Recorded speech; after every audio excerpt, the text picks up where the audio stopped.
It's fall, friends. I've got all these pumpkins out of the garden. I'm going to show you today how to turn your pumpkins from the garden into pumpkin puree to use for baking and cooking.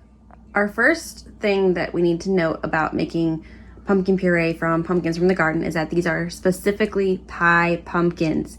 These have a higher sweetness than the pumpkins that you would get for carving. They're going to taste a lot better. You can still eat pumpkins that you would use for carving, but these ones are going to taste so much better in your recipes than the kind of pumpkins that you buy to carve. Once your pumpkins are washed, we are going to take a sharp knife and cut them in half.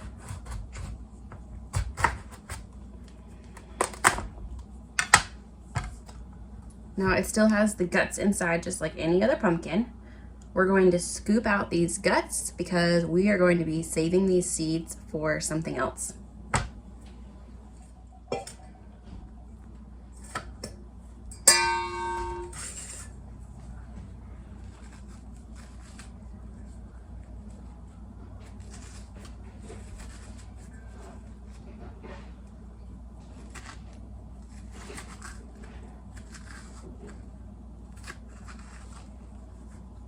Pumpkin seeds you can give to your chickens. They are great dewormers. You can roast them and eat them. And some of these I am going to be saving for my garden for next year for planting more pumpkins. So we're just going to get all that out in there, scrape it clean.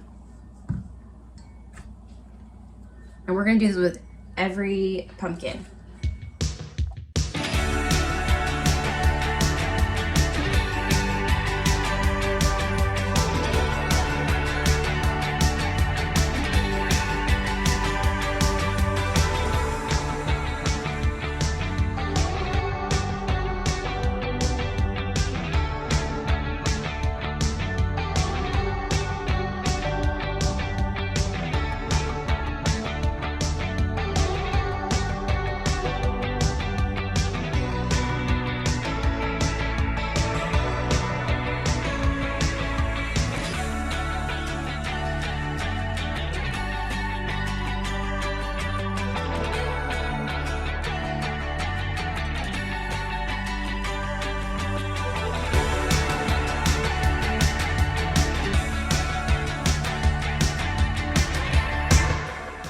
I find a firm metal spoon to be the easiest way to get the guts and the seeds out of squashes, pumpkins, butternut, etc. But do not be afraid to get in there if you need to with your hands. Totally fine. Generally, pie pumpkins are less stringy than the pumpkins that you would have for carving, but you could see some of these ones I had were a little bit stringy. And that's our last cleaned out pumpkin. All right, so what we're gonna do now is get out some baking, glass baking pans, and we're gonna put these in there.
I'm gonna try to arrange these so I can fit as many in here as I can.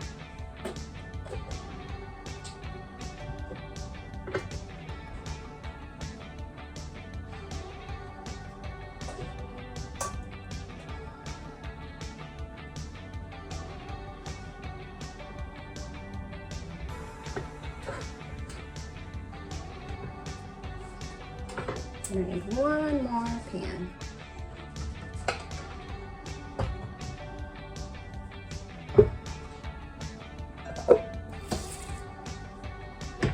Alright, now we're going to add a little bit of water to each pan so that it will give it some moisture while it cooks and it won't stick to the pan. We're going to preheat our oven to 350.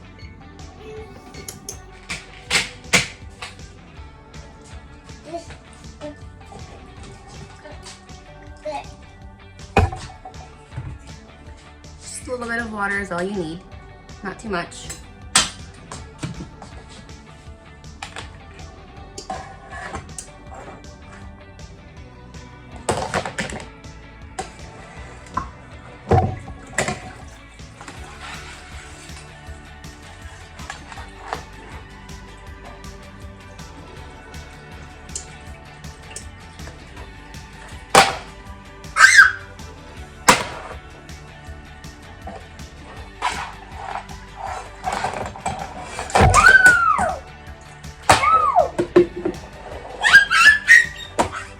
Into the oven they go.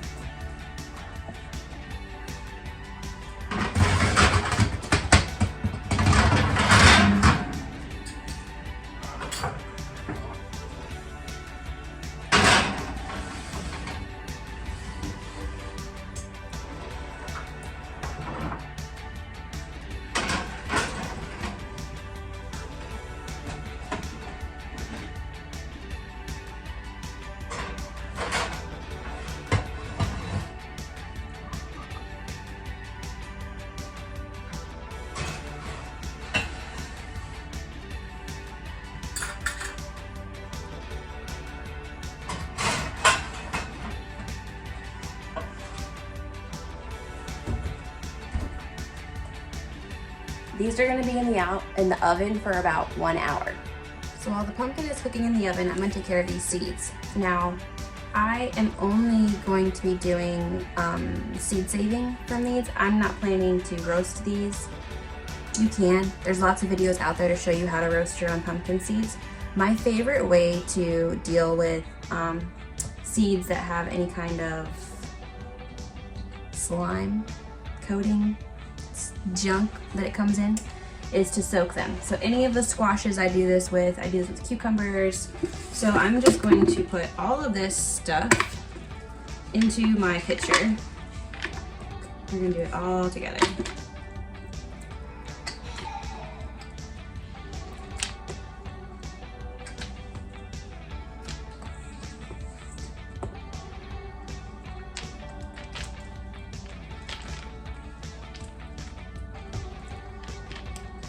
Try not to make a giant mess here. Now, this is gonna be too much. I'm gonna have to do this into 2 separate pitchers because as this starts to soak, it's going to cause it to rise and bubble, and then that will make it come out. So I would only fill your pitcher about halfway full. I wouldn't go more than that. So I'm gonna need to grab a second pitcher. But what we're going to do is fill this up with water, just tap water, and let it sit and do its magic. So we're just going to let these sit. Every now and then come by, give it a good stir, give it a good shake. If you have weights to keep this under the water, that's even better because then that will help keep mold from growing. We do not want to grow mold with this. So change the water out every day, every other day if possible. And I'm gonna let, so I already have some loose seeds in here, but I'm still going to let the loose seeds soak at least for 1 day because it will get any of that slimy coating off of the seeds so that they will germinate better for me next year.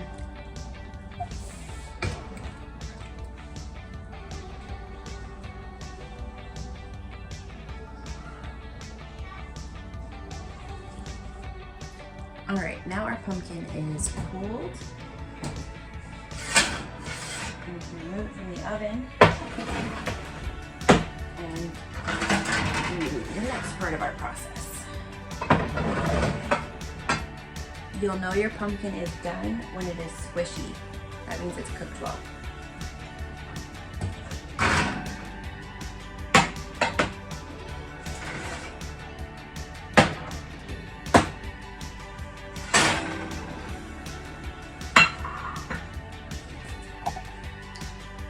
Last night got a little bit chaotic and I couldn't find the blade for my food processor, so these pumpkins have patiently waited for me. So what we're going to do next is we're going to scoop out all the insides of the pumpkins into the food processor.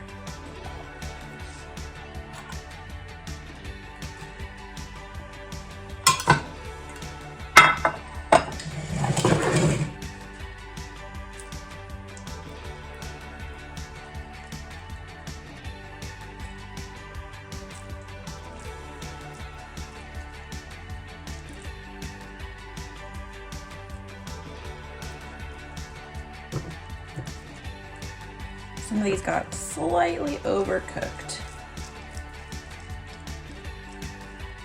Normally I would just open the oven and let them cool as soon as they're done, or take them out.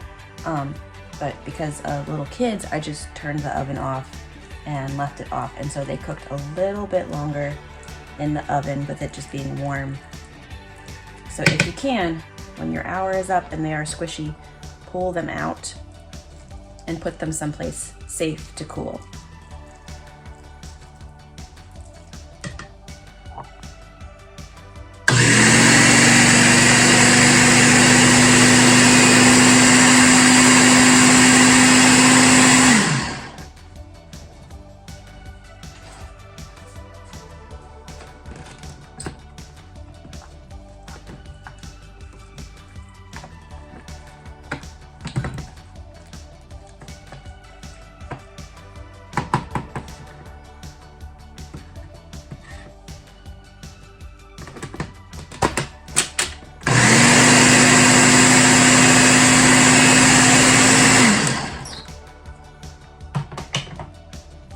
Less in a time. So our pumpkin puree, I have not found a way to stably shelf can this. You can put it in the fridge for 5 days or so.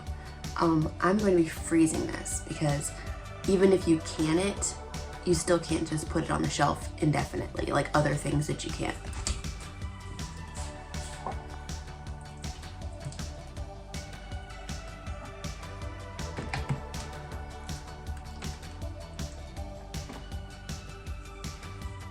Does that not look delicious? Think of all the yummy things you can make with this.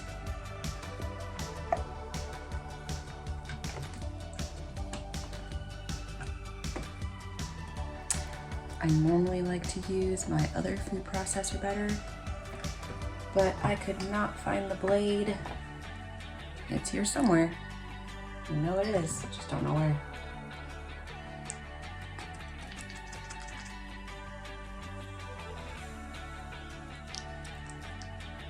Now remember, when you're freezing stuff, it is going to expand.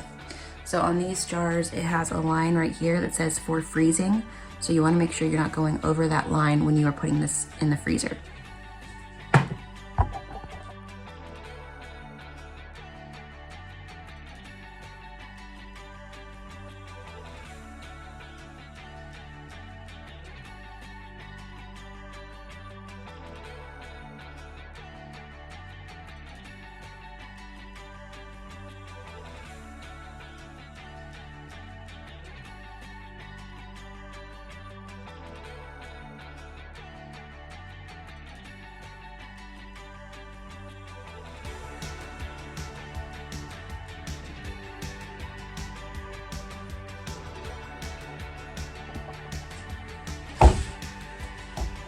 Before I put these in the freezer, I'm going to mark the date and what they are. One quick thing I forgot to mention, when I put these in the freezer, I will leave the lids loose and cracked a little bit so that the air can escape. And then once they're frozen, then I will seal the lids on really well. And you might be thinking, this looks fun, but why would I go through all this effort when I can just go to the grocery store and buy pureed pumpkin? When you are growing your own food, you control what is in it. That is, one of the safest ways to know how your food has been handled, what's in it. So I know this pumpkin has nothing in it, no preservatives, nothing. It is organic. It has never had any kind of sprays put on it. It is beautiful, clean, healthy food. So it's a great motivating factor if having control of your food is important to you, or you just enjoy doing the process. There's just something really satisfying about growing your own food and then eating it. And it tastes worlds different from the grocery store, I promise. So hopefully this was fun and you guys enjoyed it, and I'll see you next time.